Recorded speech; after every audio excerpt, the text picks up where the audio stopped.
Coffee cold, mine's woke.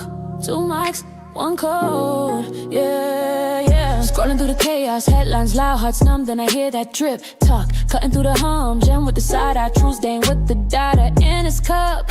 They don't just gas up dreams, they show you how to level up. Oh, from the hustle to the headlines, from the culture to the grind. Every angle, every timeline, they lace and never waste your time. Welcome to the Daily Drip. Let it run, let it run, let it hit. Ooh. Tech and politics, stacking common sense. Turn it up, feel it in your chest. Click in, let your future flip like describe your own ascent. Every gem, every take, every tip. Yeah. They make it make sense. Yeah.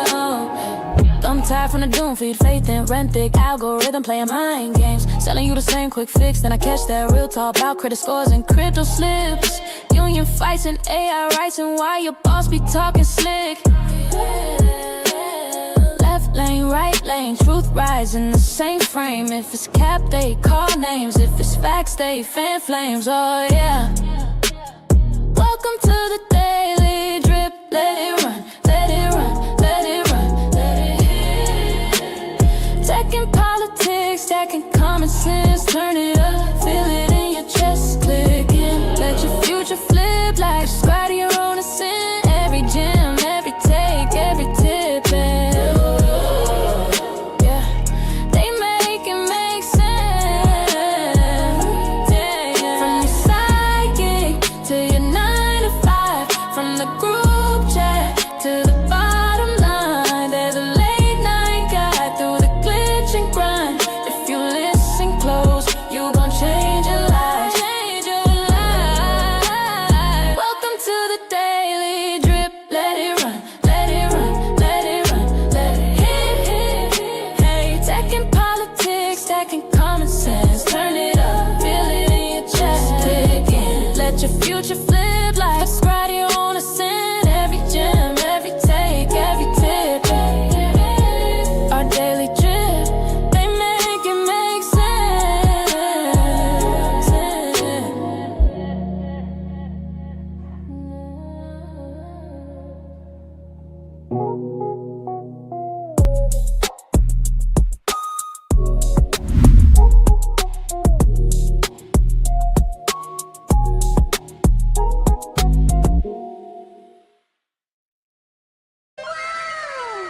PlayStation, all that shit. Welcome to our Daily Drip Show. I am your co-host, Jim Jones. Welcome to Late Night Drip Friday nights. Happy y'all dripping with us, I Squad. And along with me is my co-host. Yeah, thank you so much, y'all. But along with me is my co-host, Plain Dame. Say hello to the people. Hey, how's it going, everybody? Welcome to another Daily Drip Show. Happy Friday, people. All right. Yeah. Yeah. So y'all know we in here, our Daily Drip. We're gonna give y'all a little bit of politics news and some things that are just relevant today. So listen, we give you where the facts clock in, the spin clocks out, and the headlines file for unemployment. What am I talking about? Y'all know we talk about all things for America and outward. Today we got a little bit of America, got a little bit of Canada, we got a little bit of the Middle East. Drip with us. If you have not hit that like button, go ahead and do that. It's free, don't cost you nothing. If you're not subscribed, go ahead and hit that subscribe button. If you're a little bit, you don't know if you want to, you don't know if you're gonna do it yet, just stick around so we can tell you. Make sure you share this video. Make sure you like it and check out the socials below. I think that's all the housekeeping. Did I leave anything out, y'all? Oh, you got it. And stop being a hater. That was it. No reason for joining if you're not going to subscribe. I mean, you're a hater if that's the case. But it's all love. We still enjoy your company either way. And in the background, you're going to hear the producer. Shout out to Cassius Pay. Before we go on, because y'all know he be giving me a hard time about how I just forget about him. I'm not forgetting about you. Shout out to Cassius Pay, making things nice in the back.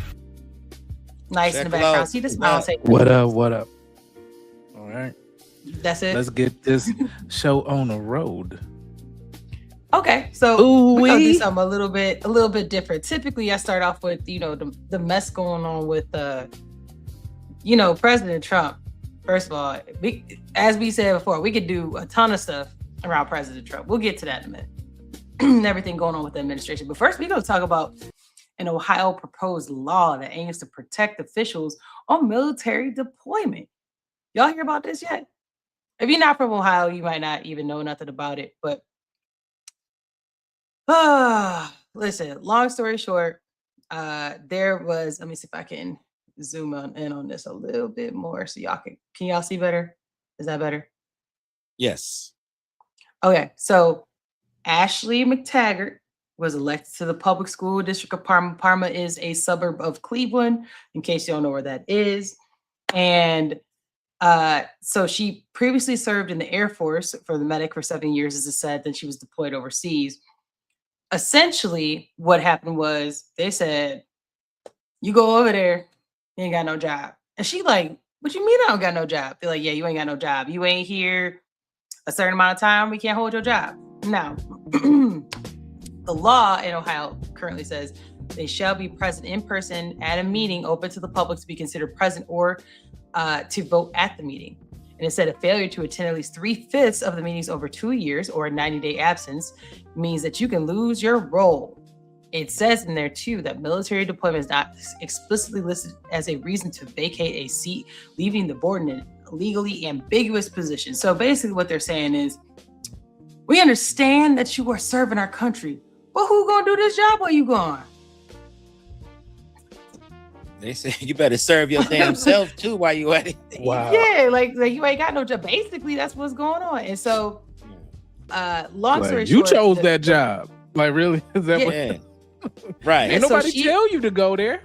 Thank you for sacrificing for the country, but what about the company? Like, Right. damn. So You can hold my typically, position. when you talk about protected classes for like FMLA and stuff like that, I'm trying to make sure I get the actual documentation up there so I can share that with y'all. I meant to have that up there. So it does not explicitly mention deployment policies, but it does have protection for employees who are called to cover active duty status due to military service. So here's the thing. They're trying to propose new legislation because we want people to serve the country, right? We want people to know that we appreciate that they serve the country. That law, the way that it's currently written, does not give that. Drop some drip in the comments. Do you think that that's fair? Do you feel like since your job, you can't just take off 90 days because you got, whatever going on?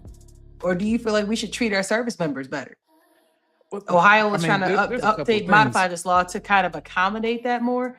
My main thing is, I think it's wild and it doesn't make sense why we didn't start off like that. Why would we not protect people who are willing to sacrifice their mind, body, livelihood, like everything? Like, why would we not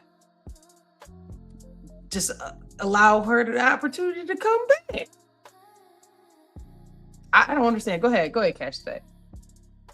No, so I wanted to gain clarity. So was this for reserves or was this for active duty? Oh, let me go back. Sorry, I got out of it.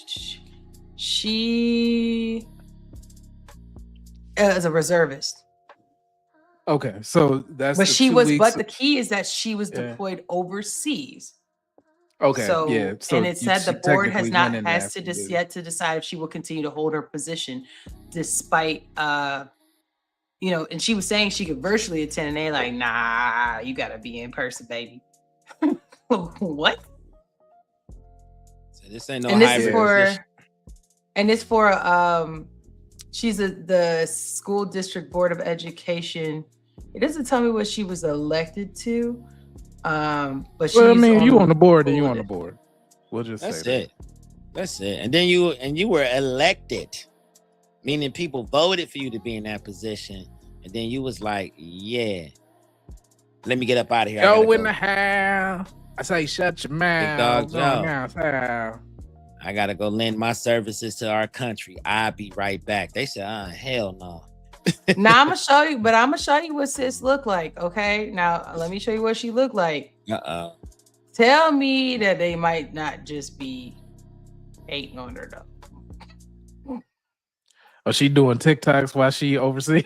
I'm just saying, like she's pretty. You know what I'm saying? If this is the same, like this is the same lady right here. It's her. She's a wife and mother. You know, so she's a pretty girl. So I mean, could it be a little bit of? Oh, and she don't look like a Parma. She got no, she don't. Yeah, right. That's a Barbie. That's a Barbie girl in the Barbie world, right there. Right. That's too much of a glow up for Parma now. But wait a minute. So her military, she was medic, which makes sense, right? Okay. And Air Force. All right. So it makes sense. Air Force too. Like maybe she. Yeah. Yes. Okay. And she's also a licensed practical nurse, and she's executive director of an assisted living and memory care community. Okay, she got to get into the bag. She gonna get, yeah, she gonna, man, what? More specifically, with her husband, they established a small business with this LLC. Yeah, she already got to the bag. She got caught up in the deployment. That's what it was. Is. My question to y'all is, there's a couple things here, but go ahead. I'll let you go ahead. My question, real quick, is drop some drip in the comments. Do y'all think it's literally because she can't fulfill her duties, or do you think that she was flagged because there's a couple of things that could be biased potentially? I don't know her, obviously, but I mean, there's some things I can see a lot of folk being jealous. You know, maybe not just the fact of having some leniency for at the end of the day. It's not like she's not doing this to not serve her country. She's still serving the country. So I'll leave it at that. Y'all drop some drip in the comments if you think that it might be, might not be. Do you know her? Let us know, because maybe maybe they got beef. You know what I'm saying? I don't know. Right. But she got the stench of an overachiever too. So I could see where the hate could come in at. And there's probably a few people on that board like, shit, all she gotta do is update her LinkedIn and she's fine. She doesn't have to be here. So it's gonna be that kind of energy. It's a few different things that we can, speak on here. I mean, she's on the board because she wants to be, obviously, because she has a lot of other things going on. It's a power move. People who usually start in as an alderman or things of that nature, right, in the political sphere, they end up going for office. Like, so her trajectory in this case, I'm not, going to foreshadow whatever she's got going on, but from the look, from the feel, from all of this has the fledgling political powerhouse type of opportunity going on. Somebody who's been in the military serving, who's also in the community, who's also in the political space. That's the trifecta, right? When it comes to getting respect from people overall when you're running for some sort of office, in the short term. People can't say, well, you don't know anything about, the government, or I served in XYZ. I've been in the reserves. I've been deployed. I know about it from that perspective. I came back. Shout out to the veterans. Exactly. Right. So I came back home and I decided to do something about it. I care about the kids, so I'm going up in here with this educational piece. I think that we should have opportunities to do X, Y, Z. I care about old ass people too. So I'm running these old folks' homes, making money, but it's still, how I'm doing it in a humane way. I'm not beating feet, all that kind of stuff. But in this case, I will say it's probably a slight hate, but the other side of it is going to be the fact that they probably do need decisions that would be made. But there's more than one board member. If this person's seat should not be vacated, because you just need to be damn respectful of what's going on. It's not like she's taking an extended mental leave of absence. She's not taking a vacation in Tahiti. She went in Cabo for 3 months. That was what I was going to say. I mean, it's a board. So, I mean, okay. There's other people that can make a few decisions without her being present. She even offered to be present through Zoom, and they was like, "No, you gotta be here." So it's some old troll looking Chicks on Right. the board. That's all that is. They mad then- because she could do 5 pull-ups. Exactly. My last piece of this, just to That make sure that sis we can probably button do it more up. than 5. That's her. Yeah, she but probably you do know, more a than buck 5. I'm gonna 20. be real with you. But She on that do board, 10 probably. on most boards, you're not gonna see too many females that can do push-ups and pull-ups. You know, we're not the most Oh, no. athletic with our decision. I think we probably rolling on a good 5% of America that could do that right now. But the Ohio lawmakers, just to button it up, they introduced the military service I ain't gonna lie, she doing more pull-ups than Elected. me. I ain't even fronting. Elected Office Act, which is HB 823 for all of y'all who want to be nerds about it. So it makes it explicit that an elected official seat cannot be declared vacant because they're deployed on active duty orders. Mhm. But that's more important than that. Like, that's just a respect that you should have for somebody who's serving, especially when they're a reservist. They already got to do the 2 weeks. You know, the 2 weeks a year, you know, 1 weekend a month. That's already one thing that's going on. And then they get deployed. They're usually, you know, relieving active duty members that were already out in the field. And they might be out there, shit, who knows how long. Haven't Right? seen their The whole family regiment's going out. in a soft 2 years, you know, and here she come to Right. help out. Like, So here's my question for y'all. While we are critiquing, like, oh, we should do this and we should do that, what about the folks who have to do the job in the meantime? So let's play devil's advocate for a second. Drop some drip in the comments. If somebody is deployed, let's say that she is over the finance, she was over like finance and business committees is what she was over and in. What if she was the only finance and business committee person? If it was a small I ass bet you- city, I could see that though. Well, I But bet it's I bet not. you that the issue is that somebody's like, oh, it's gonna take, I have to do extra work because she's not here, and it's not like I'm gonna get the portion of her pay while she's not here, because we should just be holding her a job, right? We shouldn't be like, why can't I get her pay during that time? Do y'all think that there should be something like that? Do you think that even though the reserve, like they hold your job, then should that person who takes on the responsibilities take their pay? Now, before you answer that, I will say this: if you believe the answer is yes, then you should keep that same energy about FMLA. Because when somebody go on leave for, you know, a short-term, long-term disability and all that stuff that's legally under FMLA, if you feel that way about the veterans, then I mean, to me, that you should feel like that too. That you should be fighting for, you know, I gotta pick up extra money because little Jimmy ain't here because he had a baby. You taking away the just the humanity and work and being on a Yeah. team all on his But own. I'm just saying, like, if you do that to the veterans Such and you and have such that got philosophy to sick. keep that same energy, such and Like, such imagine, go defend your you know, country. damn, you on the team, right? You managing the team. Charles got sick. Charles gonna be out because he broke his arm playing basketball or whatever. He laid up for a little bit. He can't do whatever he got to do. So he on F. FMLA. Charles. F. Charles. I got to do his Charles- work for the next 3 weeks. yeah, Charles insurance is only going for 2 months. They gonna yank I'm just that saying too. that if you feel that way about the veteran, if you like, look, I'm doing extra work, I should get extra pay, then will little Jenny go out on maternity leave to take care of her little new rugrat? Then you should be fighting that same fight. Right. I ain't had that I don't baby. care. I don't care if she up there with her that baby on her booby. This is a selfish ass road we're going down. I'm That's just, all I'm getting just at. saying. I- I'm just saying I'm that. trying not to- all I'm saying is I'm you have not- to keep that same energy. If you believe Yeah. that, then I'm just saying apply. Don't just apply it because it's an Right. able-bodied person going to defend your country. Like, Somebody you defend know, your like country. Jim Jones keep keep having that all same these energy.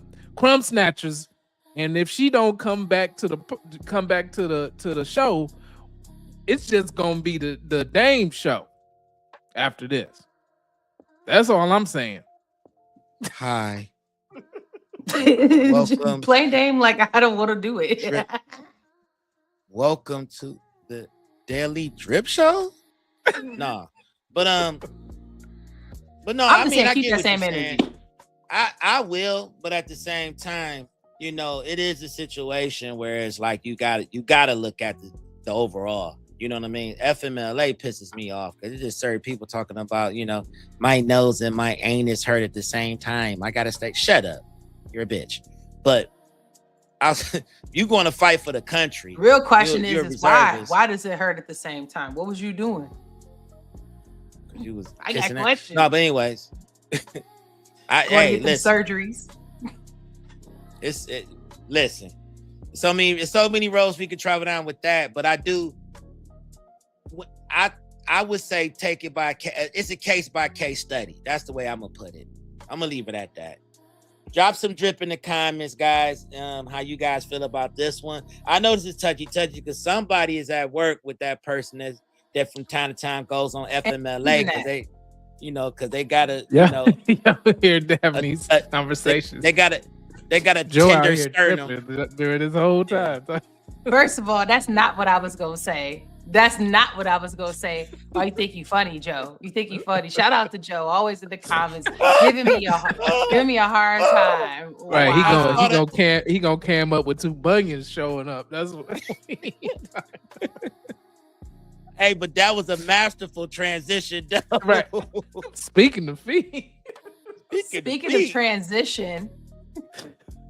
transition, let's talk about how Virginia said, how about we just go ahead and move on over to that popular vote that Kamala was talking about? You remember when she said the other day, we had TikTok going crazy over that video, by the way.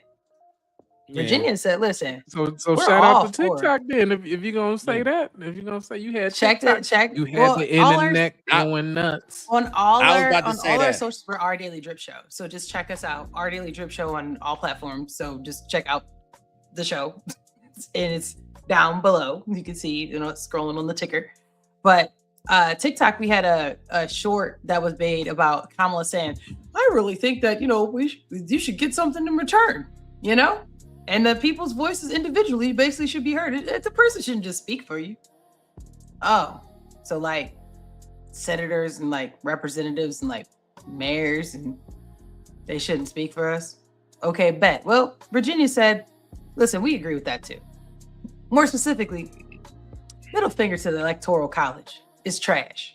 So Abigail Spanberger signed a bill that adds the state to the National Popular Vote Compact, saying basically for the presidential electoral votes, just go ahead and just whoever has majority, let them win.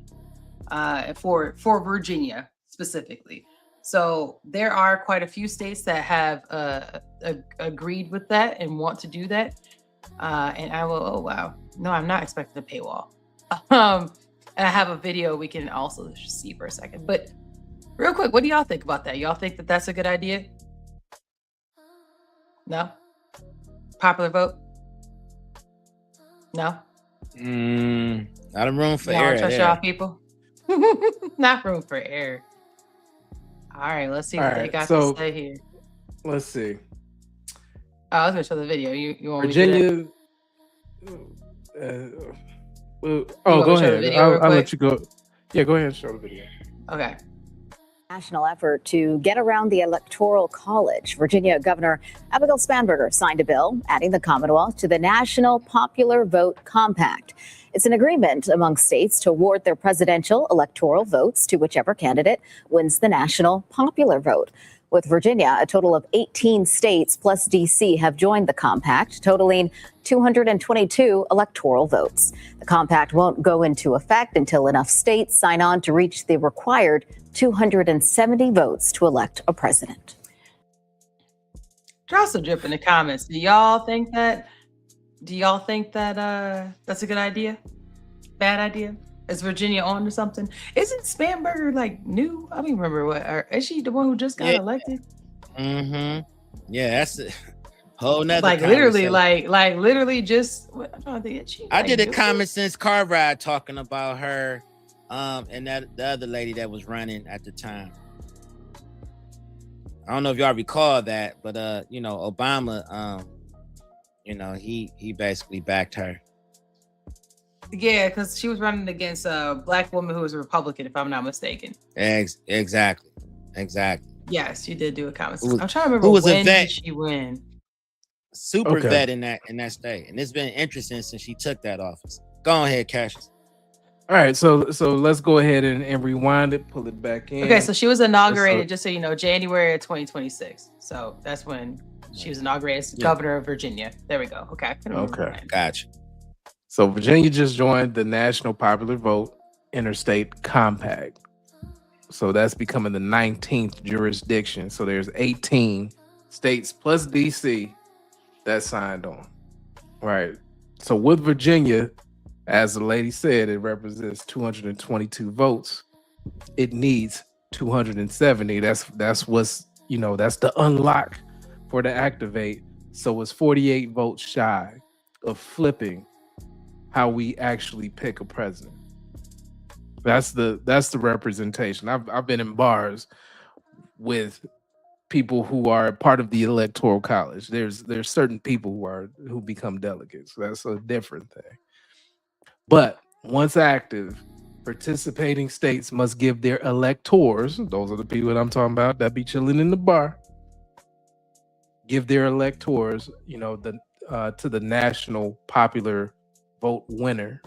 So even if their own states voters choose another candidate until the 270 is reached, Virginia still uses the winner take all under the Electoral College. But the bottom line in this is it's a workaround. It's not a constitutional amendment. That's the main thing that's about all of this, is that we're talking about changing how the Constitution works.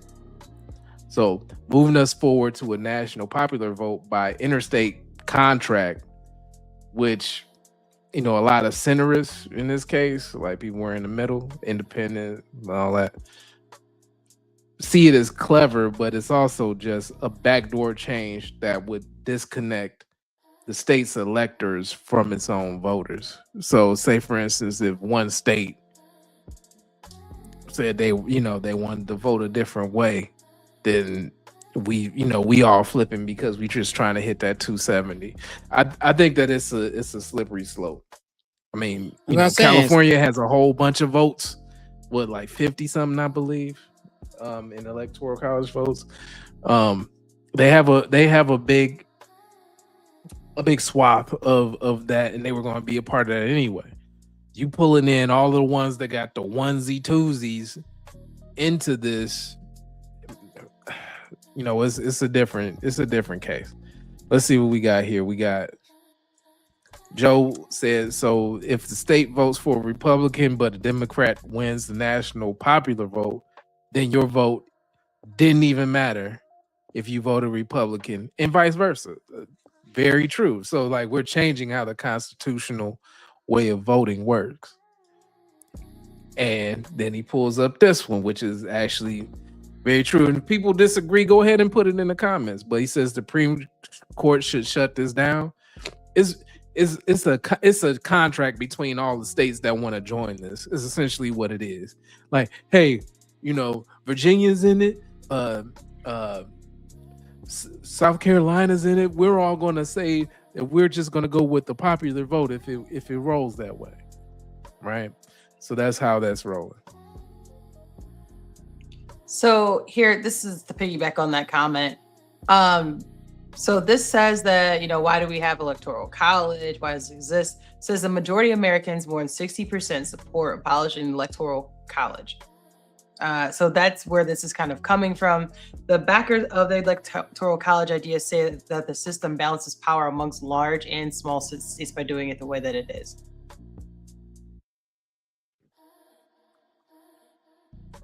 Sorry, I had to sneeze. So this is what, this is the idea. Here we go. There we go. So think of it this way. A lot of people are like, well, listen, a lot of presidents have been elected, but the popular vote does not reflect what the Electoral College is. So just to give context, a lot of the Electoral College numbers are supposed to match population. So for example, California is going to have the most, it's the biggest state, has the most people living in the state, right? So they have the most, quote, Electoral College votes of all. Whereas you might have like Delaware might have like one total vote Electoral College vote, right? So let's say Cali has, a substantial amount. Delaware only has one, but Delaware is a really, really small state. And so people are saying that if I live in Delaware, then me voting doesn't really matter, because even if everybody in Delaware said, I want this specific person in office, it doesn't matter if everybody in Cali says that they want this other person, or everybody in New York wants this other person. Their voices are not heard, is pretty much that sentiment. And that's why people have played with the idea of popular vote, because even if I live in a small state, I know that my one vote equaled one vote to where it's going, not just thrown into a pool of like essentially feeling like it's nothing. So I hope that explains it a little bit of why there's actually even a conversation around this, because that's why people want to feel more and more these days heard and seen. And if I can't guarantee that the weight of these is doing that, then you lose some buy-in. It kind of pulls it more into a direct democracy than a representative democracy, if that makes sense. So direct democracy is one vote equals the one vote. Representative democracy is we elect people or we vote, and then the people that are super delegates, they're delegated the power to vote on our behalf for the area that people are in. All right. F your vote. We gonna choose for you. The last part I want to share is this part here, and then we can move on. But I want to share this part. Here's the part that people have a problem with. Shout out to my dad for this one. This was his problem. He said he brought this up into a class, and his teacher basically told him, get out of class if you don't like the Electoral College. So he had some beef back in the day with this, but each state's legislator determines how electors are chosen, but there are two main restrictions. They can't be federal government workers, and they can't be members of Congress. Okay, so that means that they can't already have their hand in the pot. However, this is the part that's crazy. Federal law doesn't require that person, the Electoral College person, so the elector, to vote in a way that reflects that results of their state. So, meaning, let's say I'm in California. We talked about how California has the most votes. Let's say I'm in California and everybody votes, says, you know what, the majority of people say, we really would rather have a Republican candidate. California can be like, I see that, 6 million people voted to have a Republican candidate, but these 5 million over here voted for a Democrat. I'm gonna put in for the Democrat. What this is saying is that they can do that, depending on what state. It says 37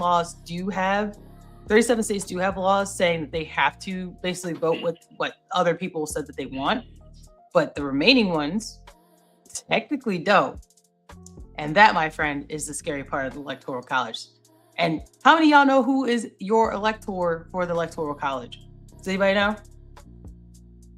Anybody? Drop some drip in the comments if you know. No. That's the scary part, because don't nobody know. Like I said, I hung out with a few in the bar, and I found out, how it might be an ex-mayor, it might be an ex-president. Like usually people don't know who the delegates are, or super delegates is what some are called. So that's where you start understanding where the actual power is. So there's illusion of power, and then there's actual power. So that's a whole nother scenario that we can go down one day. Let's see what we got here. Let's check out these comments that we got. We got Joe. So it stops one state from controlling federal elections. Yeah, because I mean, really, if you want to stack the deck, all you got to do is just have incentives for people to go to your state, like no state tax and free healthcare, free childcare.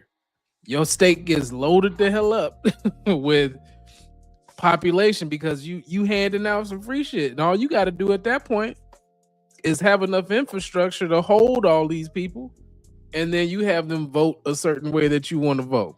So I mean, we use California that has enough density and space to hold probably, I would say, maybe a third of America, right, in population.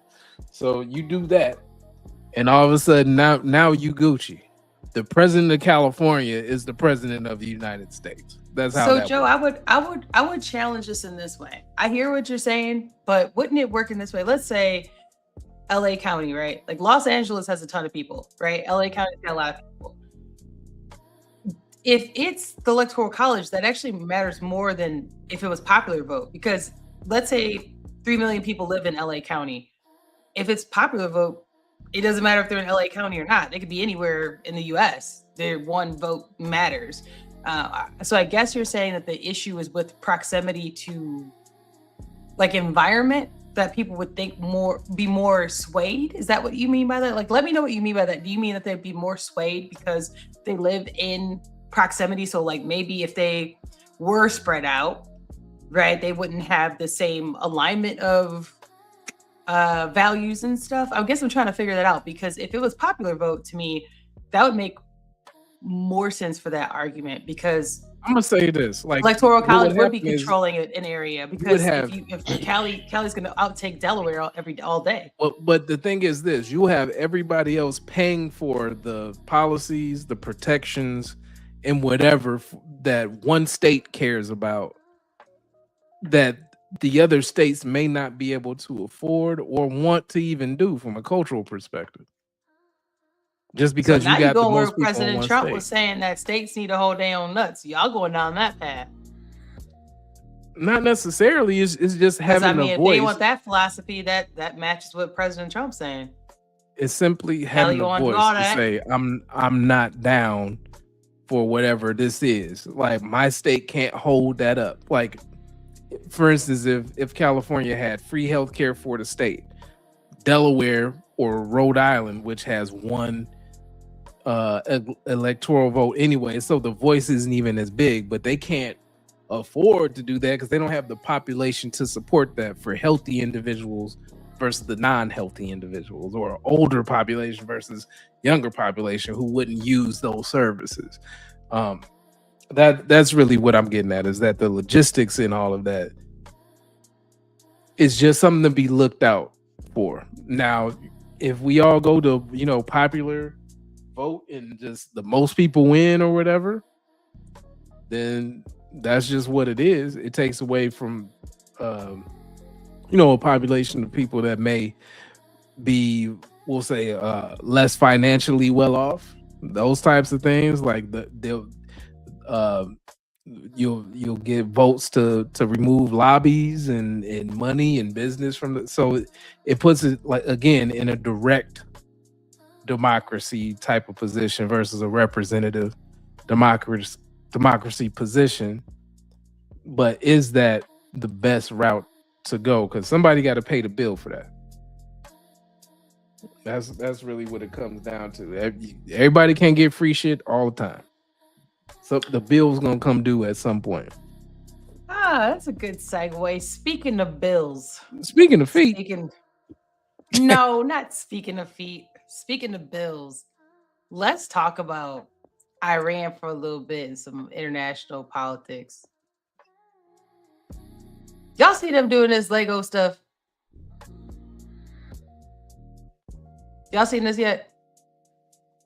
I haven't. This came from CNN. All right, we're gonna go ahead and do What's with all the Iran Lego videos? America first? Oops. Oh boy, that was the slogan you stole. This is one of the latest viral videos by pro-government Iranian media outlets. A regime-aligned propaganda outfit based inside Iran called Explosive Media has really dominated the scene, creating AI-generated Lego videos about the war that rack up thousands of views and shares. They're traditional, outdated videos and images of religious iconography most associated with the Islamic Republic are getting pushed aside. Instead, these globally oriented songs and raps talk about the core principles of the Islamic Republic, like anti-Westernism and anti-imperialism, in a more modern way. We're standing here for everyone your system ever wrong, they've known all along. Nargis Bajoli says the war has changed how the Islamic Republic communicates. Because their fathers have been killed mostly, this younger generation now has at least to be able to sort of take on the decision making and how to communicate with the world about what Iran is and what the Islamic Republic stands for. They've put aside a lot of that religious language. And it's not just Lego videos. Over the past few weeks, Iranian embassies all around the world have begun trolling the US and Israel. And Iranian leaders like Speaker of the Parliament, Mohammad Bagher Ghalibaf, have also begun posting memes and internet culture references, showing a real shift in propaganda. It's quite incredible to me to watch. They have outdone the United States and Israel in communications, especially in the social media realm. That to me shows that the young folks are in charge of the communications arm in Iran. And in the United States and Israel, it still feels beholden to an older generation, which is why I think they're feeling in the digital world. Drop some drip in the comments. Do y'all think that that's true? Do y'all think that there's a shift in who's running what and how information is coming up? So, Play Name, you haven't seen any of those Legos then yet. No, I did. I think I did. I think you showed me one of those videos before, like a few weeks ago. I was tripping off of it. I'm like, man, it's no question on on what they believe in, who they want to win the war. Well, it's interesting because we obviously wouldn't know anything that we would say like to Iran as like propaganda. I've not heard anything that quote we would do. So I think it's interesting to see that. Also, I also want to say this. I know that everybody's picking on President Trump, like, oh, you know, nobody else would do anything to Iran. But I want to share this, and I'm gonna share one more video that we can get into. Y'all ready? This is gonna be a hoot. Well, the question was, if Iran were to launch a nuclear attack on Israel, what would our response be? And I want the Iranians to know that if I'm the president, we will attack Iran. Whatever stage of development they might be in their nuclear weapons program in the next 10 years, during which they might foolishly consider launching an attack on Israel, we would be able to totally obliterate them. That's a terrible thing to say, but those people who run Iran need to understand that, because that perhaps will deter them from doing something that would be reckless, foolish, and tragic. Does that word sound familiar? Obliterate? Anybody else say obliterate? And everybody said that what a heinous word to say. Well, as you can see, he wasn't the first one to say that. And finally, let's hear a little bit from some previous presidents, y'all, before we have a full-on discussion. All trade and investment with Iran. Our second goal is to prevent regimes that sponsor terror from threatening America or our friends and allies with weapons of mass destruction. Iran aggressively pursues these weapons and exports terror, while an unelected few repress the Iranian people's hope for freedom. I strongly believe that our national security interest now depends upon preventing Iran from obtaining a nuclear weapon. Well, I can say to you, Iran will never get a nuclear weapon on my watch, as they say. Iran's key nuclear enrichment facilities have been completely and totally obliterated.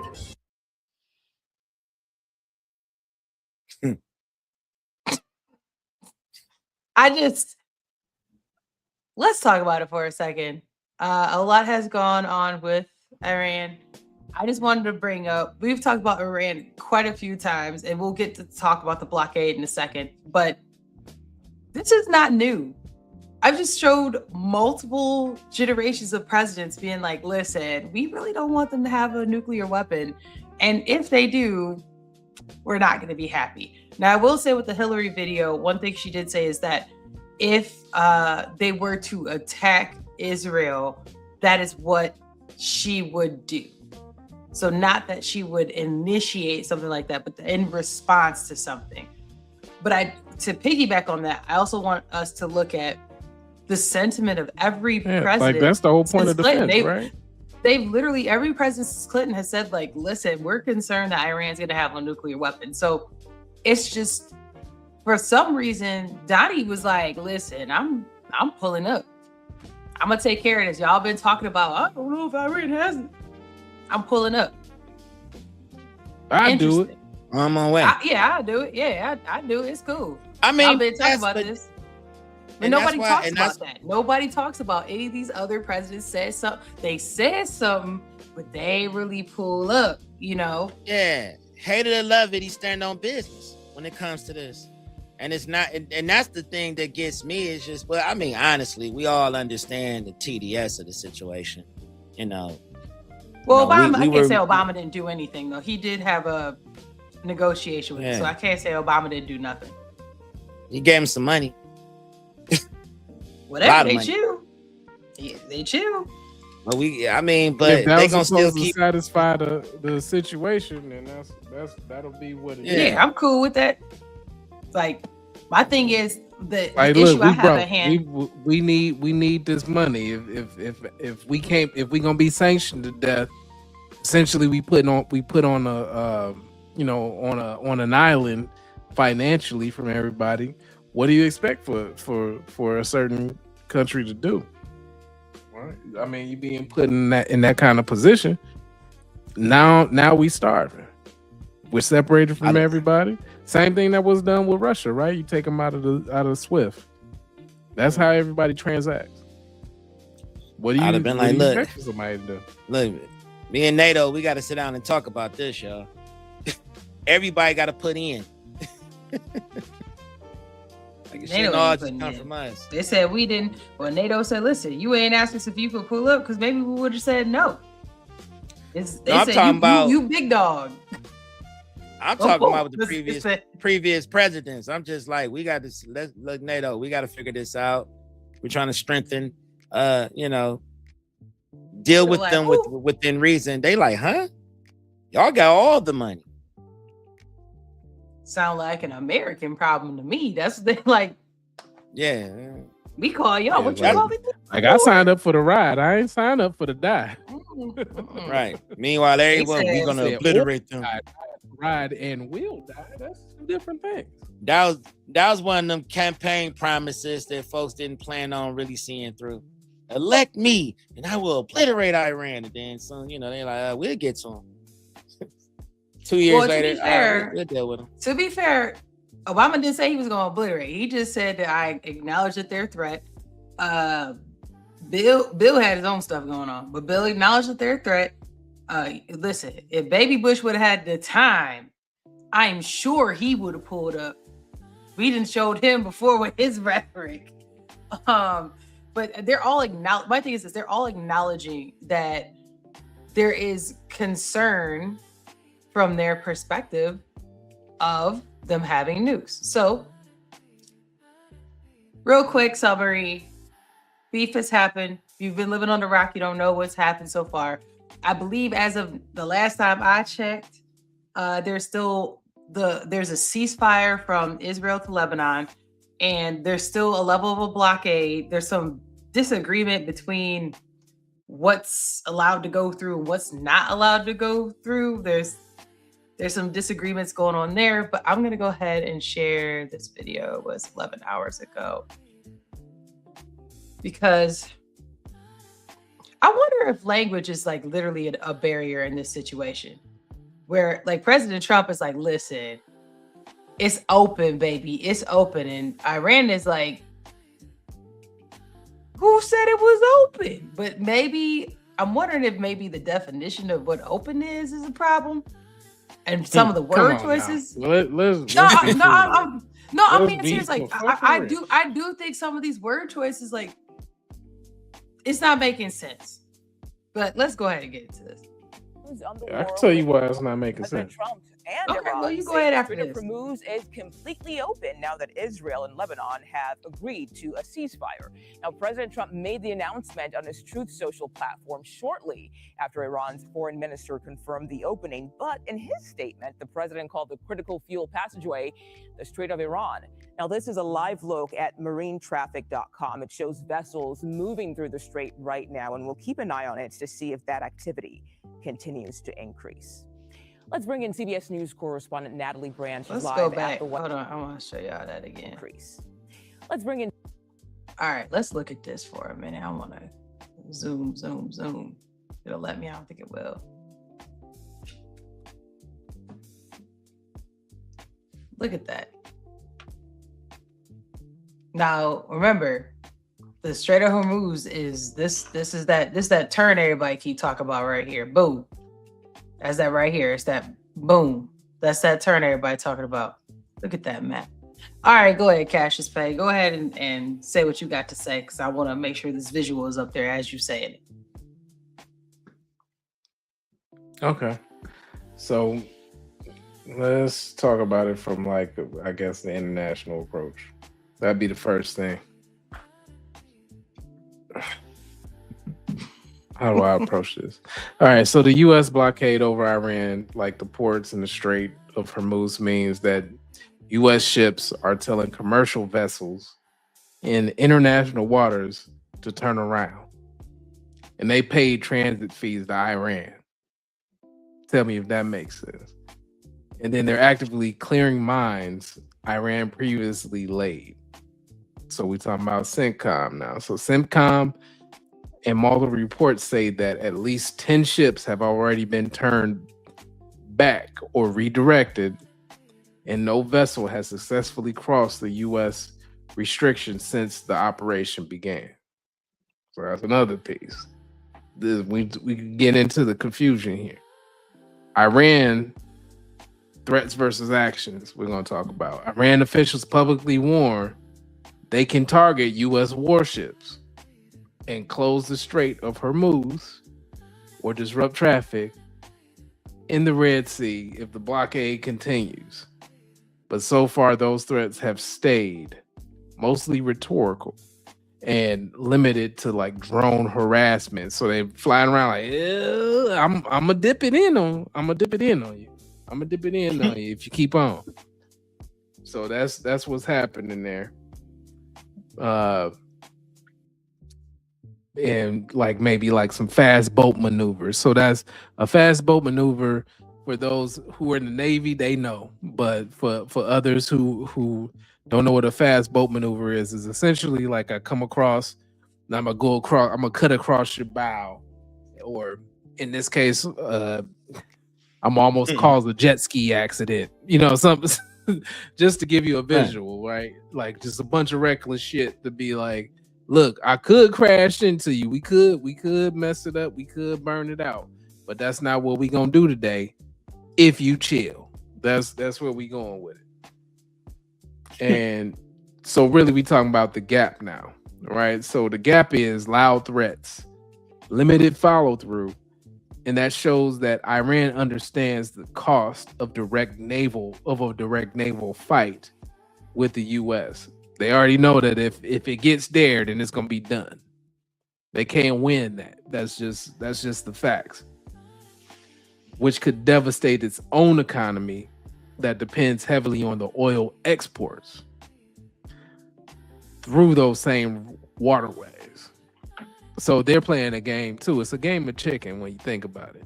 Right now they're winning because it's the threat of violence on boats that people are not willing to take. All you got to do is boil one, and they already did that. So you boil one, everybody like, hey, hold on, shit, I ain't going out there. You crazy. I'm not going out there at all. But let's take it from an international angle approach. So international law specifically. Under international law, the freedom of navigation is a core principle. But it states also claims rights to enforce blockades or sanctions in a collective type of security. So what the U.S. is doing. So self-defense terms, which is why the U.S. lawmakers framed the blockade as an operation against Iranian mining in this case, or toll taking. So both of which people are like, hey, that's against the international principles. So it's not just arbitrary harassment there. But at the same time, you're now seeing other states with other types of jurisdictions. So that's like Mexico suing a major U.S. tech firm or something like that for misinformation. That's perfect segue. Yeah. It doesn't get any better than that. Okay. So we're yeah, gonna talk about Mexico suing Google. That's what's next. So is Mexico suing Google. Talking about international law. So that's what I was getting into. Yeah. And that's like the reputational damage, which hints at the world where we'll say more governments use law and courts as economic weapons and not just sanctions. So that's what I was getting at with that. But the last piece of this before she gets into this piece is the international impact, right? And the consumer impact, because that's what we all feeling now, right? 1/5 of the global trade of oil has historically moved through the Strait of Hormuz. And we've all heard about that on the news at this point. 20%, same thing, right? But any sustained disruption or insurance repricing where the flows of the strait goes into like higher transport costs. So that's the shit that we feeling in food, transport, the gas, all of that. Higher energy prices, higher inflation prints on the US and Europe. So even if Iran does nothing militarily, this whole standoff just raises the prices of shipping. Technically, is shipping insurance, but then that raises the price of shipping. Slow traffic, and all of that nudges up the fuel price. In practice, middle-class Americans like us pay for the slowdown at the pump, pay for airfare, pay for all of this. And Iran still has enough capacity to keep the West nervous. Why? Because they're using drones to do all this. They're not using big-ass missiles for none of this. That's all I'm going to get on, for that. My bad for going down that rabbit hole. You just nerded out. So go ahead and add it into the international law. I want to go ahead and go to, let's talk about Mexico. So do y'all remember President Trump said, listen, I don't even care what y'all talking. We about to name this bad boy the Gulf of America. Let's go. And Google was like, bet. Gulf of America. Click, click, click. Publish. Mexico said, you can't do that. You cannot rename international or Mexican waters because Donald Trump does not have the authority to do so. So since you think he do, we finna sue you. That's what we're gonna sue you. So let's go ahead and see a little bit about international law. Let me zoom out a little bit because it's so it's a little bit more palatable. All right, y'all. Now, zoom into the body of water between the United States, Mexico, and Cuba. On all three maps, the name is different. What's going on here? So this video is going to tell you that actually the map depends on where you are when you look at the map. In January 2025, President Trump signed the Restoring Names That Honor American Greatness executive order. It directed the Secretary of the Interior to rename the Gulf of Mexico to the Gulf of America. The Gulf of America, what a beautiful name. That has forced private companies like Google to navigate on their own whether to embrace a name change that lacks international consensus or risk a backlash from the president. This is uncharted territory. This is something new, where companies are thinking about what to call a body of water. The usual process by which the federal government changes the names of geographical features is via an entity called the Board of Geographic Names. This is... Okay, so he's about to nerd out and tell you how it gets named. It's interesting. The reason why we bring this up is a lot of the questioning that's going on around President Trump's actions is what he's doing rogue? Is what he's doing legal, or is what he's doing necessary? So this is going to kind of add on to that questioning. Drop some drip in the comments. What do y'all think? I'll see if I might even put a poll up there. I don't know. I don't know how well it went last time, but maybe we'll put a poll in there. Dave Fagundes, a law professor at Emory University. We asked him to explain how the process of changing the name of a geographic location typically works under U.S. law. So the board is comprised of representatives from a variety of different federal agencies. And the board typically takes suggestions from government entities, state governments, or even private citizens who suggest that a given geographical feature be renamed. The process can take months or even years, and it takes a majority vote from the board to approve a name. Congress can also pass a law to name geographic features. But Trump chose a different route for the Gulf of America. This executive order was different. This wasn't phrased as a suggestion. Rather, President Trump directed the Secretary of the Interior to change the name of what was once the Gulf of Mexico. Trump isn't the first president to institute a name change via executive. Okay. So when we start talking about international law, there's really beef that's going on where there are bodies of water or bodies of land or geographical nuances where people are like, you are not allowed to tell someone or something what it is. It needs to be agreed upon because you live in a space with other folks, right? We call that in the workplace, what do they call it? Emotional intelligence? Is that what they try to deem you as? I'm just saying, like, but no, bro, like you were in the workplace, they try to play you and be like, you don't have emotional intelligence. You didn't see that Bobby was next to you when you did that spin move and you were acting out this thing. And it's like, well, I didn't. It's just, mean to run into Bobby. You know what I'm saying? I didn't know he was there, right? On another party, but it's awareness of other people, right? And the impact to other people. So it's talking about your level of dominance versus being empathetic to other people who are just sharing the same space as you. That's what it's talking about. So I understand it. Do we need to change it just because America's bigger or whatever? That's what he getting at. But other things have changed too. Shoot, the Louisiana Purchase was one of those. They about to get into. He's not the first one, and then we'll go into our next topic. Executive order. Back in 2015, President Obama issued an executive order requiring that the Secretary of the Interior and the board change the name of what was then called Mount McKinley to Denali. But the debate over the name of that mountain had been simmering for decades. Denali is meaningless to people other than those in Alaska. The Gulf of America name has a much shorter history. President Trump was looking to take his America First agenda in a new direction, and that was with what created this Gulf of America terminology. There is a distinction, though, between government entities and the private sector over who has to use the name.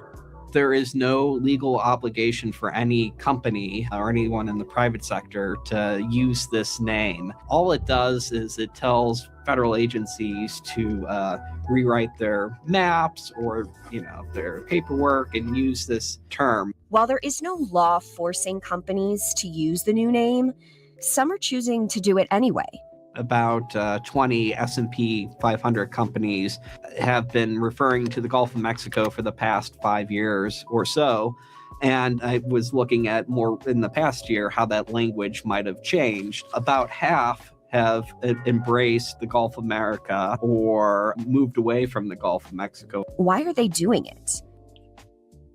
So I wanted to go to the comment that we have from Joe. Different names already exist. I have not been. And I mean, it could be subjective, but that's not what they're saying in this video. This isn't No, I mean, like, stuff, think about it. Like how I mean, people pronounce turkey as turkey, right? It's turkey A is how it's supposed to be pronounced. Same thing. So pronouncing and naming something different are two different things, though. I'm just 'Cause it giving still means an the same example. thing. And even Right. this, They it still could- means the same thing, right? Like to a degree, like it's still lineage of origin of same people, right? Like it's He's not- saying Deutschland, which is different than calling it Germany. Are Let's the call it people- Deutschland. but are the people from the same origin? I guess that's my They question. call Like, are these like themselves Deutschland, then you call Okay. it Deutschland to respect the people and the culture there. You don't call it Germany just because you whooped ass. That's really what we talking about. You Right. Germany now, bitch. But we call ourselves Deutschland. You Germany. okay, so I hear what you're saying. I think if Persia if people, versus being called Iran. Same thing. I mean, but also wouldn't it take that those who represent that culture to adopt that for that to go mainstream? because I can't call you. I can't like just rename you. It depends on I who don't know, runs the it's maps, strange. right? Who runs the maps? Who's able to say you called XYZ? Yeah. That So just gets it. Okay, no, so if I seriously. pull up to Iran, all right? Let's say Iran goes by Persia, right? Let's say they were. I pull up to Iran. Hey man, I'm in Iran today. What? Where you at? This is Persia. I'm in like. Does it? To me, I guess. Would it matter that I'm calling it that? Because like they don't know. It does matter. It's a level. They don't know of who I'm respect. talking to, but they don't know who I'm talking to. If anything, they should check me. Like we don't acknowledge that. Like check them. So yes, I agree with you. Like check. You should check them because that's not what acknowledge. If we're gonna do, I guess it's just wild to me. We're gonna do pronouns, but we can't acknowledge people for where they call themselves. I'm actually blown by that. A power But play. I'm actually- we I'm we literally call you blown what by the hell that. we want to call you is really what. But then we what ask it people their stands. pronouns is wild. Internally.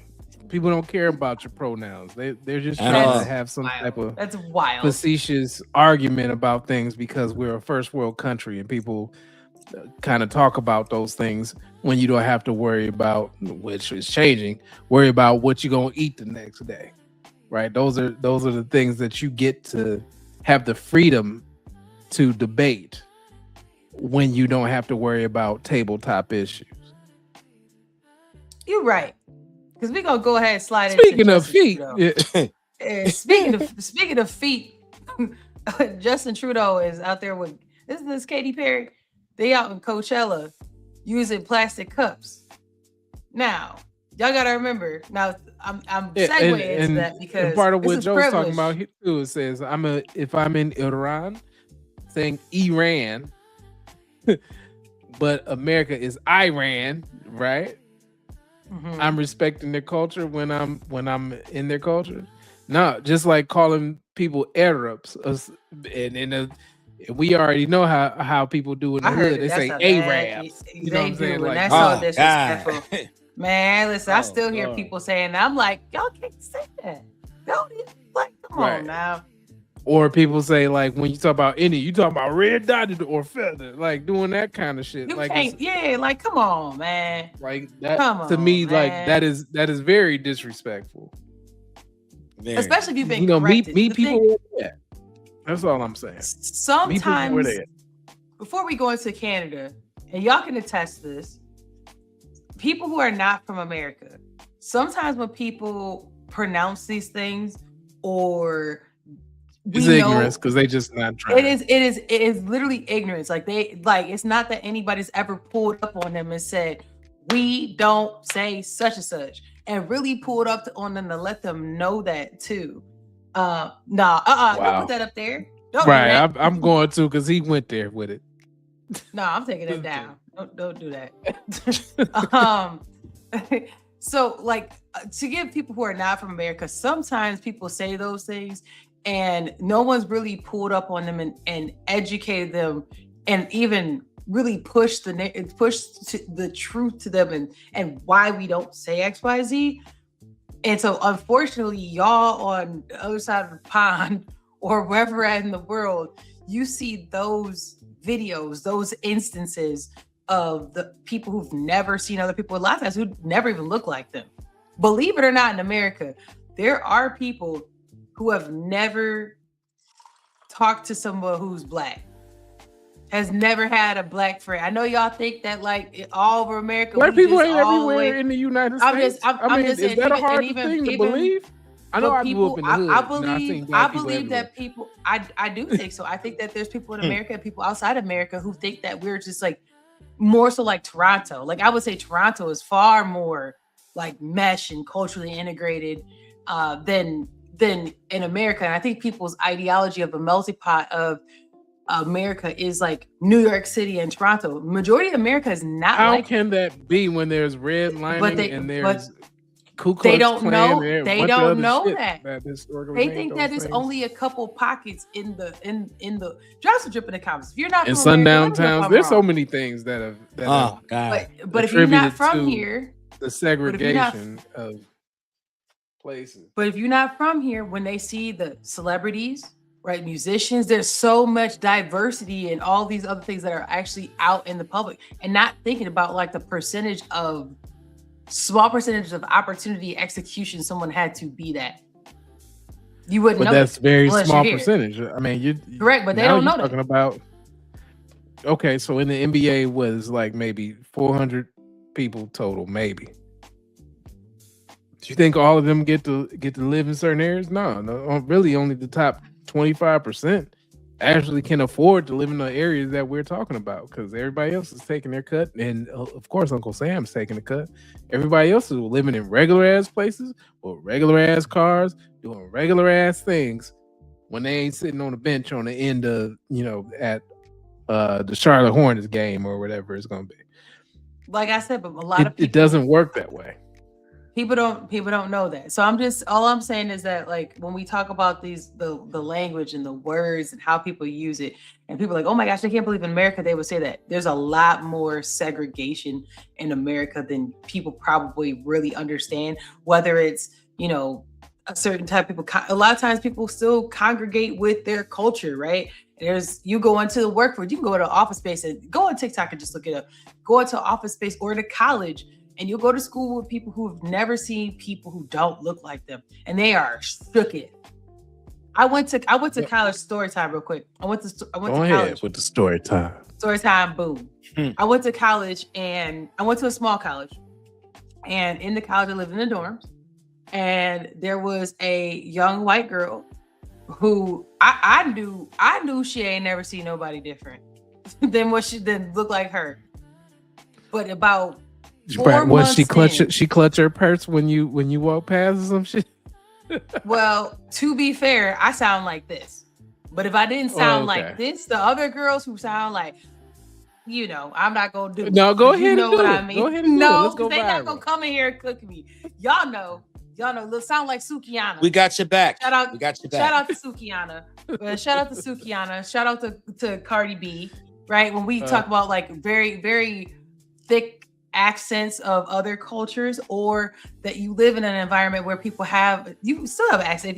If you live in a like the hood, you still got like a kind of a hood accent. If you might not hear it yourself, but other girls who don't sound so clear when they talk like this, those girls, she didn't want to talk to.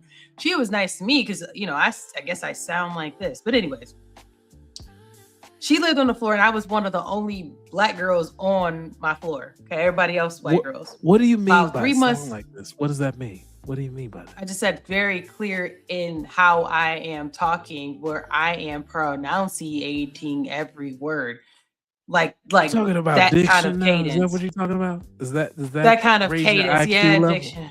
No, that doesn't mean anything about your IQ level. It's just the fact that of comfortability, that if you sound similar to how I sound, there's a higher chance that you might have a chance to feel like we can to have a kind of a connection. So anyways, about 3 months Connection. or so What do you in, mean by that connection? to be able let's to just unpack talk. that. Okay, Let's give me a second. Let me get What do to you mean by the story. And about three. No, about I 3 don't want to months get to in- the story. I want to talk about the racism. We can unpack it in a second. She gonna get to the racism in a second. About 3 months in, we had a program because we used to have programs before, and it ended, and the black girls, Latino girls, they lived on one floor, and then most of the white girls lived on the floor that I lived. Yep, these people. You right? We about to get to that. So they do programs for the whole dorm, right? So this is kind of segregated with little sprinkles, right, of people who don't look the same. Long term, they mix that up. But anyways, that year it was kind of segregated. They did a program for everybody to come together. After the program, I'm helping cleaning up, and then I'm chilling in the lounge area, and the girl looks at me and she said, growing up, I didn't know anybody who was black. And she's like, I feel I know that break is coming up. I don't know if I can go home. And she looked like she was gonna cry. I'm like, why? She said, because I just don't even know how to explain the different people I've met and what I thought I knew about people who were from a place, she wasn't from the city. And now you're she's like, getting and at now why conservative people who grew up in rural spaces, they want to make sure that people don't meet people in college. He said, now don't get me wrong. Once she go black. No, but hold on though. When she graduated, she was still Republican. Okay, first of all, baby graduated. Well, people got her tend to nursing go degree, to and she what was they still know. conservative, but her and there was other girls too where they're like, I appreciate. But this are experience black because people are black people liberal like that, or are black people You know really what? conservative? Well, in college spaces, let's keep it real. It depends on where you live. And at the time for where my college was, I can tell you this, that 100% of the black girls who went to in my dorm were liberal. 100%. Because it was at the time where there were elections going on and a lot of racial stuff going on. And it was like black folks versus white folks. And it was very, very much divided. And literally the argument was, you black people are only vote over here because you don't want to vote for the white person. So no, very much so. But I think that's a whole other conversation, because I think as people get older too, they have a reason to be a little more conservative. They have a reason to look beyond certain things that maybe they have an affinity to align with differently, versus when you're younger and you start getting your eyes open, you might have more of a opportunity to damn, baby, I look good. You know what I'm saying? I be dyeing my hair. You didn't see none of this girl in 1965. You know what I'm saying? She over here in post reconstruction talking about well, they had the black water fountains, and but it wasn't black water fountain. But I'm saying it was. How you say white water fountain? It's a white boy. And then so hold on. There was another dorm that was very mixed. To be fair, there was another dorm that was very mixed. But the dorm that I lived in, okay. Let me take another layer. Wait. Let me give you another layer. The reason. Wait. Hold on, we gonna go there. The reason why the dorm was layered like that depended on your major. We can talk about that another day. Because certain majors, it was whites only majors. No, white boy. What? Wait a minute. What major you thought that girl was that I lived on that floor with? Just tell me what y'all think she ended up being. Drop some drip in the comments. Denied. Also drip in the comments. What major do you think that and Jim Jones stayed? And they tried to yank her off that counter, and she said, "I'm staying." And you're gonna love me. Can't stand y'all. I'm done. We're gonna talk about Justin Trudeau. I'm done with y'all. Let's talk about Justin Trudeau, because y'all over here tripping. And no, I did not go to school in 1965, but I did go to a very small school, and it was a PWI school. So that's why. So let's talk about Justin Trudeau. So Justin Trudeau is facing some backlash because at Coachella, he had a plastic cup. Y'all like, listen, why y'all tripping? It's just a plastic cup. He can get a whoop on this plastic cup. Ain't a big deal. Well, in 2019, he had an initiative to ban single-use plastics in Canada. And then that policy took effect in 2022. Now, not all plastic cups are prohibited under that law, but people are saying this is hypocrisy, and there's a debate over public figures' responsibility to model their own policies. Drop some drip in the comments. Do y'all think I didn't know Coachella was in Canada? What do you mean? Exactly. It ain't that it's because he's in the United States. Yes, but it ain't that it's in Canada. It's the fact that he felt like, oh, we need the same thing here. We can't use cups. But then he's like, but he ain't in Canada. I'm out. I'm in America. Let's get these red cups. What he gonna be able? What he gonna do with that? Oh, what? I mean, he ain't the president of the United States. He better bring his glass bottle. Bring your glass bottle. Wow. So that's what he gonna do. So he's supposed to travel with glass bottles when he goes to other countries. He told everybody they don't care about none of this. But you. The problem is that you brought this up. You could have just shut up If you so worried about the environment, but that shows that it wasn't about the environment. That's all that it is. Dave, Doesn't matter just go if ahead and do your Canadian impression, please. Oh my gosh. Do I have one? Yeah, you said about. I don't know what all of this is about, but Yeah, I there am you the go. Red Cup Casanova. I sip from cup. I want to sip from cup. No one can tell me what kind of cup. I don't know what all of this is about. Oh my gosh. I can't with you. All I'm saying is that you felt the need to say that, oh, the environment is not just in Canada. The environment is for the world. Captain Planet didn't just say, hey, let's just care about this country. Like, no.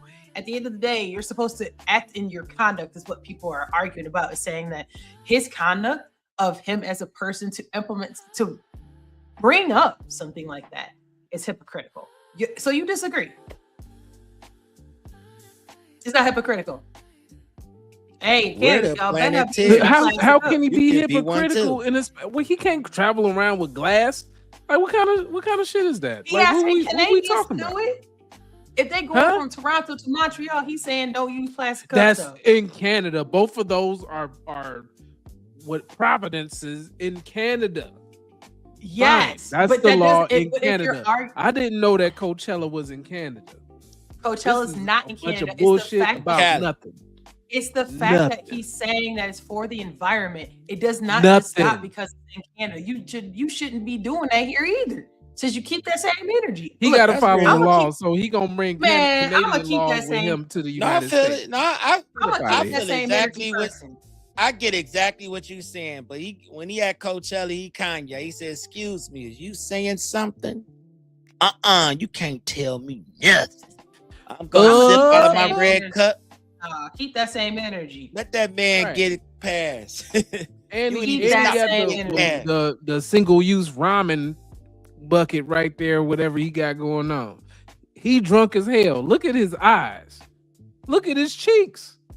Keep that He same having a energy. good ass time. He drinking out that red cup. He done played beer pong.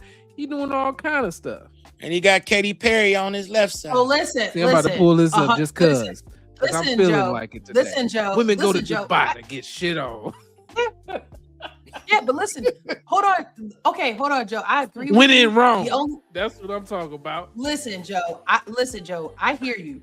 But unless that woman was on a we don't poop outside the toilet advocate, then that would be my issue. Is if she had a whole policy. If they well, on the only place Instagram, you they poop- saying that, ain't they?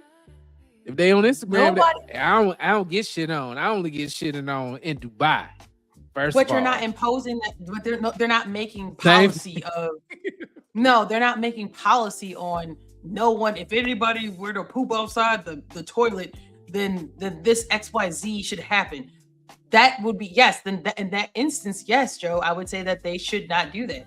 But they're not in a position of power or influence to be like, if you do this, then this will happen. He was in a position where he implemented something that there's a consequence to something that he introduced. He could have just shut up about the plastic cups. Just shut up, Justin. You didn't have to say nothing about it. That's it. Instead, you want to be the red cup savior. Casanova. Goofy. It's just goofy. Look at him though. He's hot. He's high. You don't even know the color of the cup right now. You're like, What wow. you mean, that orange cup? These white cups sure are durable. So y'all saying leave him alone. Whatever. I still. I mean, he's a That's not- you know, yeah. he's Joe, a if complete you- penis anyways. No one cares about Trudeau. Like, he's not even a prime minister anymore. No one cares. No, but his policy is still something that exists. That's the problem, is that you got policy that's outstanding and you ain't even standing on your own business outside of that. Bye, Justin. Speaking so you of bye, expect for Justin. him to be like all Yes. uptight about some shit that he can't do in another country. If you go hold Tiffany Laws in another Henyard, country. if They you not go they not hold- on them about, oh shit, put them plastic bags down, bitches.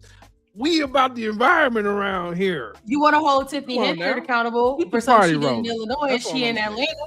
But you want to hold her accountable for what she did She's in Illinois and Atlanta? trying to go to Atlanta Uh-huh. to then be a part of the political and powerful sphere. But You're she not ain't do doing nothing that yet, at Coachella.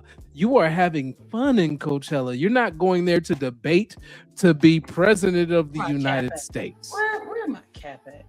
Where is my Oh, don't Exactly. stop. He Put get it for yourself. going. Put the cap on for Just yourself. don't stop it. Gonna keep going. There you go. Exactly. That's him. He in there Right. rapping along with Nah, if anything, Young he Thug ain't with just his serve red it to tug. her. Because he ain't got no job no more. Katy Perry going to the moon or wherever her Right. fake moon expedition. You know, He was and serving to you her. know why she's able to do that? Because he ran up the digits, he ran up the money, he ran up the digits, he ran up the money. Monday. Speaking of running the money up, great segue. Let's Speaking talk of about feet. Spirit Airlines. Speaking of Spirit feet. Airlines. Spirit Airlines. Y'all favorite airline said, listen, we about to be broke. Ah, Y'all yeah. finna be mad. Let's see how broke they about to be. For Spirit Airlines because of surging fuel prices. The embattled budget airline could be going under within days. And CBS LA's Hunter Sowers is live in Burbank with worried travelers. Some who say they rely on Spirit to get to work. Hunter?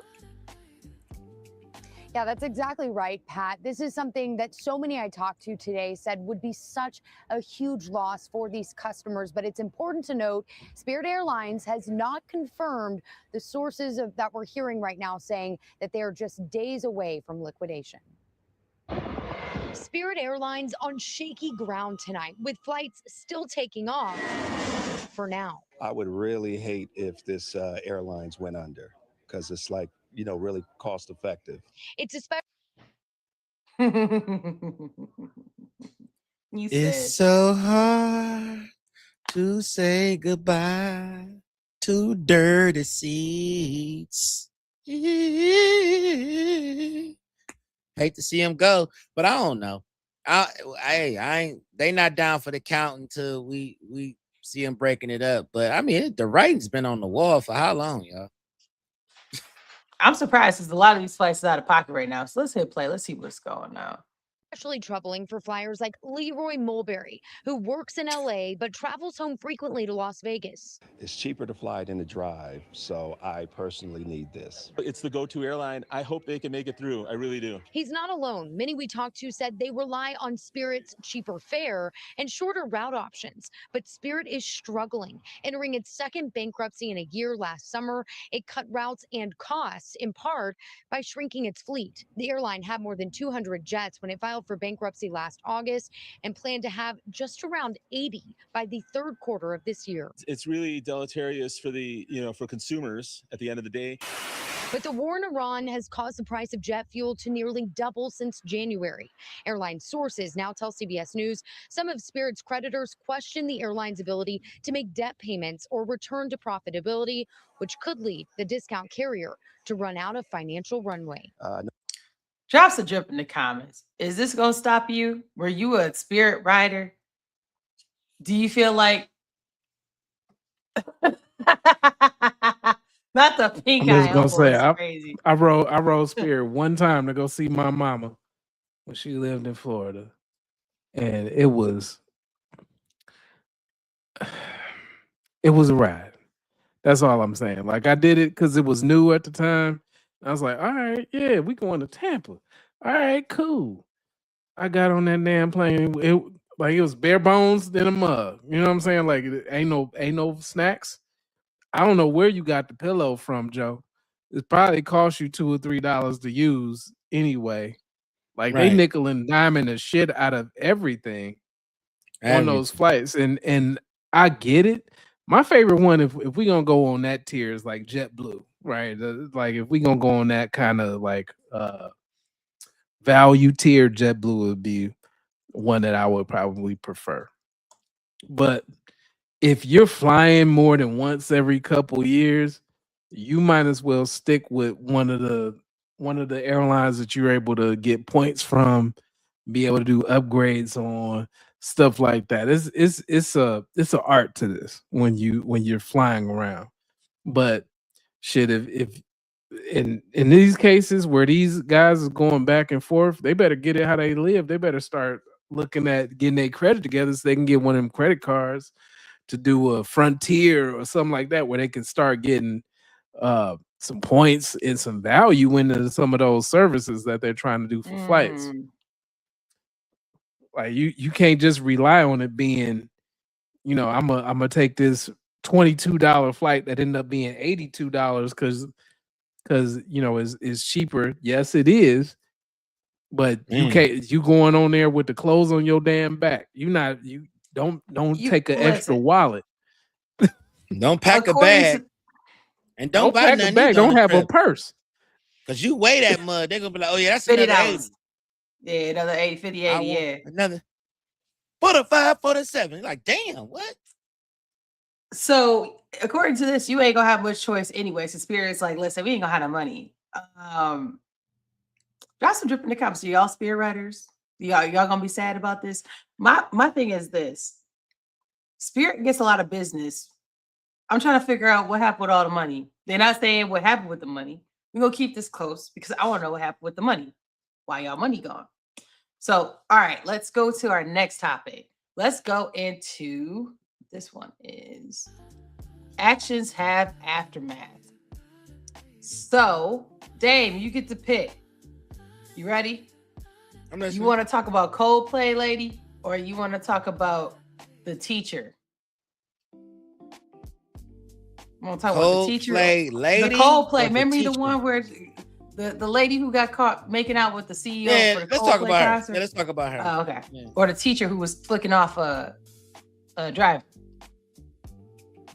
No, okay, That's Coldplay. a tough one. It's a tough one. Go ahead. All right, so let's talk about accountability for a second. Thank you so much. Has Chris Moore ever reached out to you? Nope, never did. Would you appreciate if he did? Yep. Would have been great. Would you still go to a concert? No. Coldplay or any concert? Coldplay. No, I'm all set. All set. Yeah. All right. Yeah. You did a great speech. Thank though. I you. really liked Thank it. you. His name- She wanted him to reach out to her. That's what I'm talking about. Fly to Emirates. They give out tea, crumpets. What was that? In Turkish Delight. Is that right? So I'm being a nerd on that. let us know. Do y'all think Turkish that delight. there's a lack of accountability with her saying like she deserved, basically expected the guy she wanted to talk about an apology or any reach out from the guy she was out there slinging her tongue with that's married and she's married too. She was saying that Coldplay did not reach out to her and say anything, and she felt like that was the least they can do. Drop some drip in the comments. Do y'all think this is a swerve on accountability? What y'all think? That's some Are you trash. surprised? Why do surprised? I mean, I'm not. She been listening to their music too long. She thought she's a part of the band. But I will say Chris Martin did bring a lot of attention to her. She got a lot of attention, but at the end of the day, shit, you got to sit in that. You sitting there in a lover's embrace. That's on you. And I don't think his young wife would appreciate him reaching out to her because we know how she get down. Who? Her. Who's young wife? Chris Martin. I like where Joe was going with it. Joe knows history. Well, speaking of Turkish Delight, why do they say? Yeah. Let's keep the history going. Constantinople. Where's Constantine in all of this? There we go. People know about Constantine? No? Oh, okay. I like that movie. Nah, we talking about that. Genghis Khan is basically whoever wins the wars gets to tell you where people live at and what you call it. Right. Genghis Khan didn't give a damn. Love Genghis Khan. Love reading about him. That dude conquer an area, and he about to hit all of the wives. Everybody wife getting hit. Speaking of wives, nobody's getting hit, bitch. You. Speaking of being nobody's bitch, let's go ahead and get it to rewind and Come on rethink. now. That was the one. That was a movie reference. My God. Speaking of nobody's bitch, this lady right here ain't nobody's bitch. Listen to this. Rachel Dorn is 41 from DC. She got terminated after an IT flag revealed that she was simultaneously employed at 3 different jobs at the same time, ranking in the top 10% on all 3 jobs. She collected $347,000 in her combined salary. Drop some drip in the comments. Drop some drip in the comments. Y'all think she should have lost her job? Listen, she had her combined salary. Hell no, she was doing. She She in the top 10% of all 3. Don't be getting mad because you can't take her time. She took back her time. Shit, I can do all 3 of these at one time. Listen Give to me how my she money. did it though. So sis Put that had woman 3 in the monitors. C-suite. Okay. So listen, she had 3 monitors. Boom, boom, boom. Okay. She had 3 different monitors, 3 different setups. Boom. She attended 14 Zoom meetings simultaneously by muting Damn. 2 and talking into 1. It's wild. Her coworkers described her as extremely present and focused. Uh-huh. No, don't be mad at somebody because they actually know Calm how under to pressure. value their This lady time. might be a serial killer, bro. Because listen, No, that's she's not. wild. I'm just saying she's got like A1. Her blood pressure is Nah. top tier. Top What tier. for? What she gotta be blood pressure for? Is Shannon, this something she can do in listen. her sleep? Shit. Somebody with 3 jobs doing that the way she is, I don't think there's any pressure involved at all. She was No. locked the in. I don't know what she was trying to buy or what type of setup she was trying to have for herself in life, but she need to be in the C-suite. I can't wait for her to be. No, but Come this is my the main way. reason why people are moving towards the we want you to In come into the office phase and everything because they just want to be able to have your time and have your personal time. We want to consume your hours and not with anybody else. So it turns more into a power play than anything else. Am I producing what you need? Do you have any issues with what I'm producing? Or you just need me to sit in the damn seat so you feel better about the power dynamic that's going on here? Right. Nah, if I'm producing what you need, if I'm over here, I don't care if I got 4 or 5 computers and it's just me and I'm not outsourcing the material that I'm doing.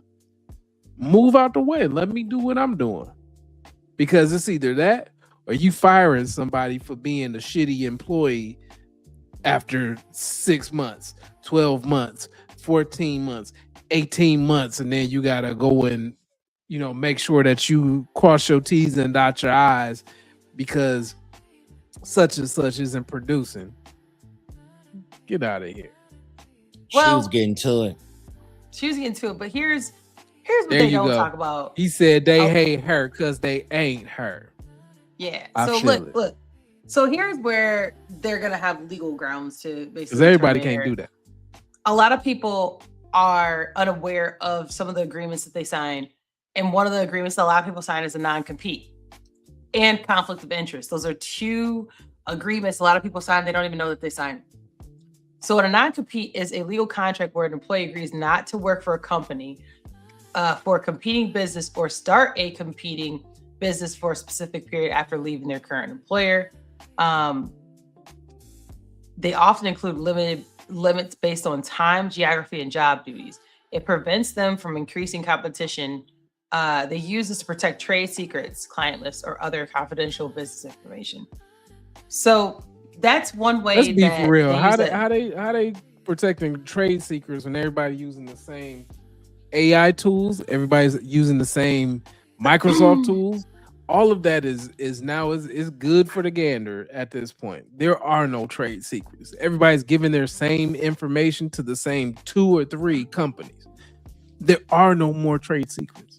The problem is if you say, I used to work at AI.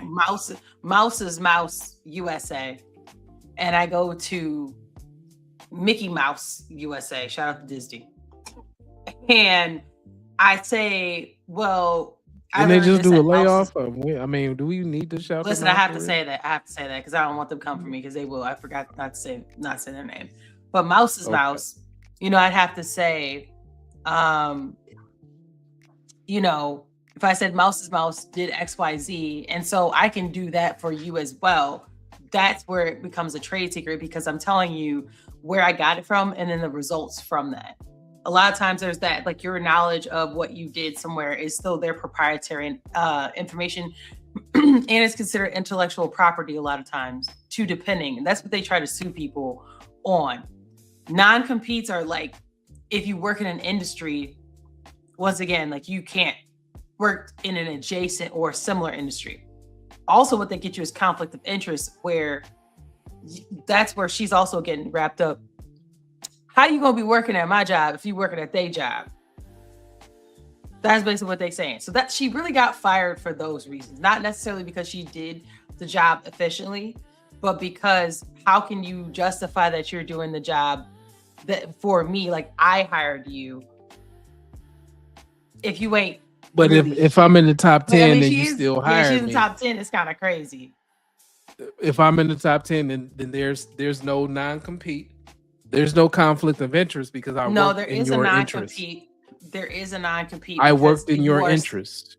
You're still competing. How can you determine which place she's competing with? Were they all in the same industry? Do you know what? I guess it would also depend on what that contract says, because some contracts will say non-compete means that you cannot have another job if you work for me. So if you have so the power dynamic. Yeah.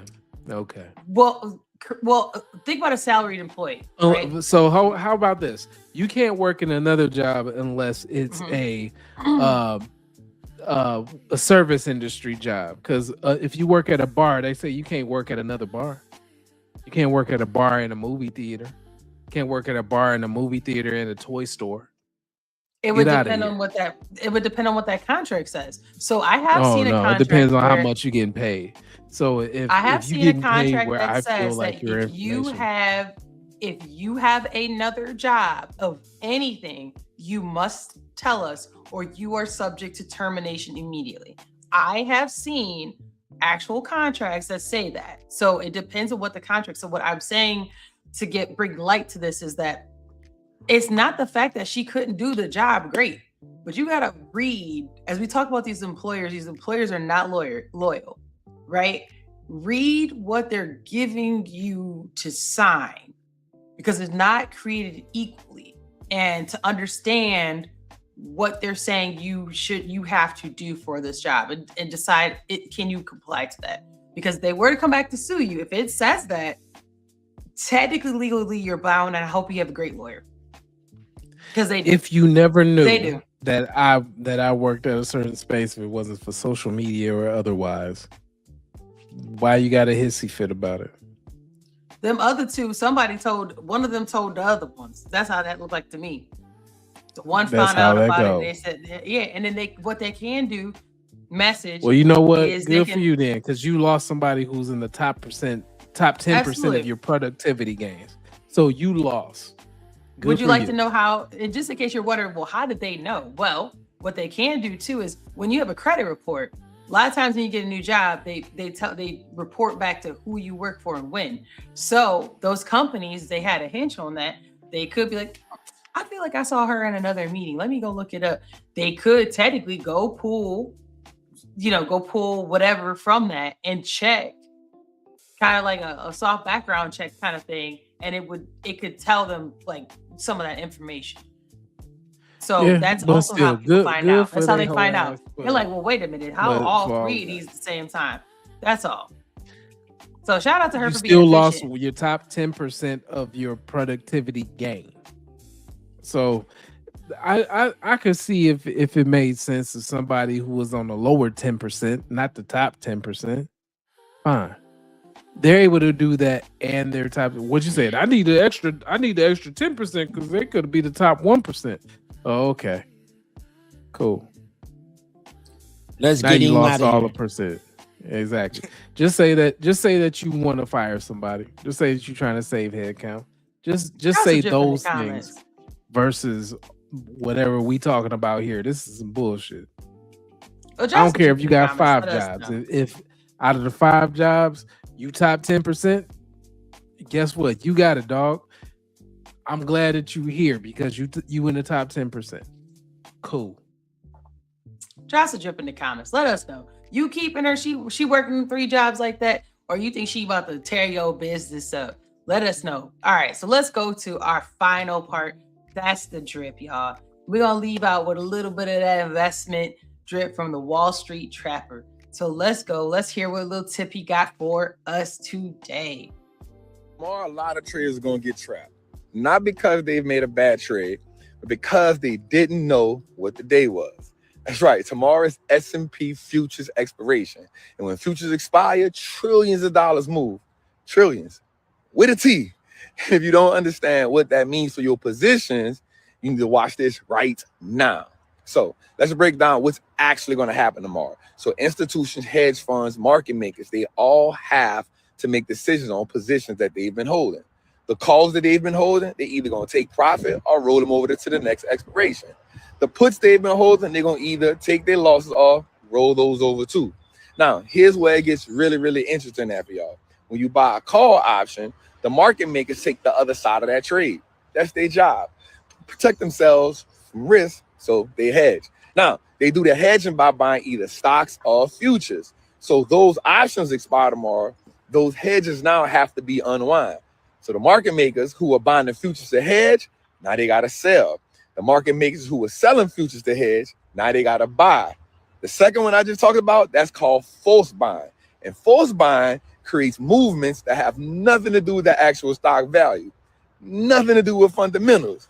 Now, in case you don't know what a market maker is, let me break this down for you right quick. All right. So right now he's getting into it. He's trying to give a little bit of a tip on the market. Drop some drip in the comments. Do you already know what he's getting to? Do you disagree with what he's saying? Let us know. Plain name and cash pay. Y'all got anything y'all want to add to that?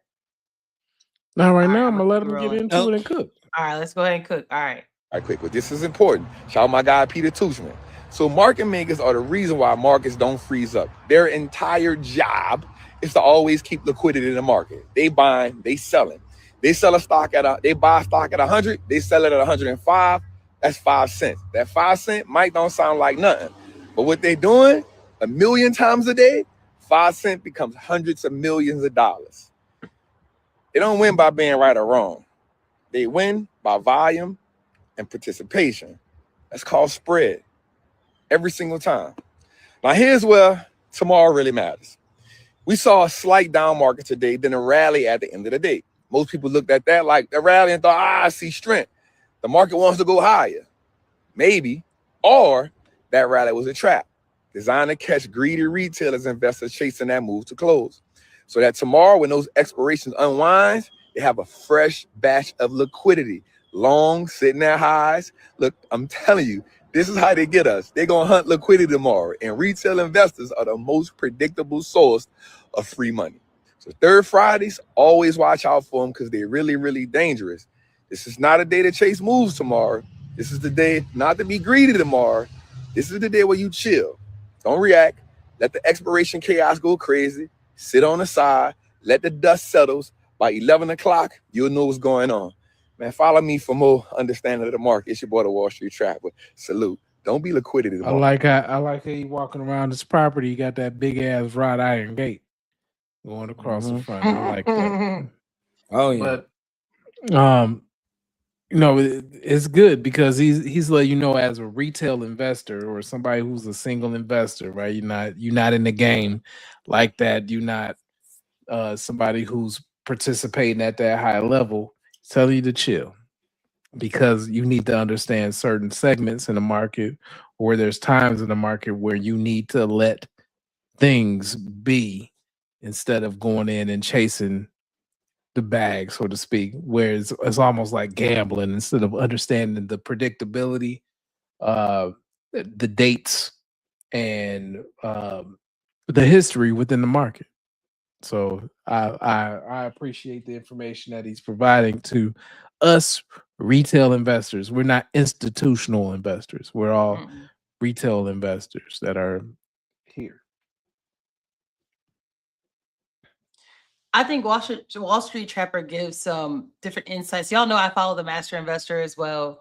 So sometimes we bring up Ian Dunlap with some of the stuff he has, but just wanted to give a little bit of drip as we get out of here this Friday night, y'all. It's real late night drip that y'all dripping with us. We very much appreciate it. And just wanted to make sure y'all have a little bit of information as the third Friday of the next month comes up. Might give you a little bit of strategy to look forward to and some lead time to look into. Will that work for you and what you got going on? That's all I got. Y'all got anything for the rest of the night? Y'all good? All good on this side. I'm about to dive into my bed. All right, you was I done, am dog. You was over here messing up. Bruh, I've been up since 1 this Friday morning because I had to drive the place. It was a lot. It's been a lot. Shout out to Plain Dane for sticking around for so long. I'm so sorry you had such a long day, but we're going to get out of here, y'all. We'll see y'all again next Friday. If you have not hit that like button, make sure you do it. If you're not subscribed, go ahead and subscribe. Tell 2 people you like and someone you don't. I'm Jim Jones, your co-host. Along with me is Cassius Pay in the background and Plain Dane over there. In the building. All right, y'all. Have a happy Saturday, guys.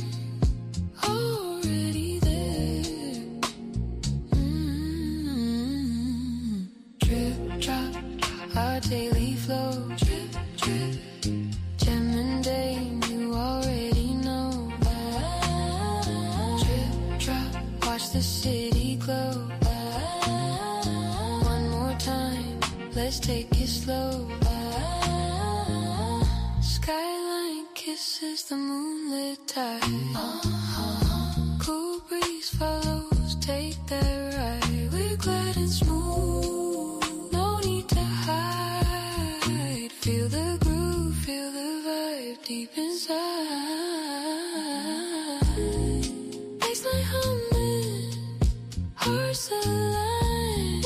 Time stands still, it's our design. Drop our daily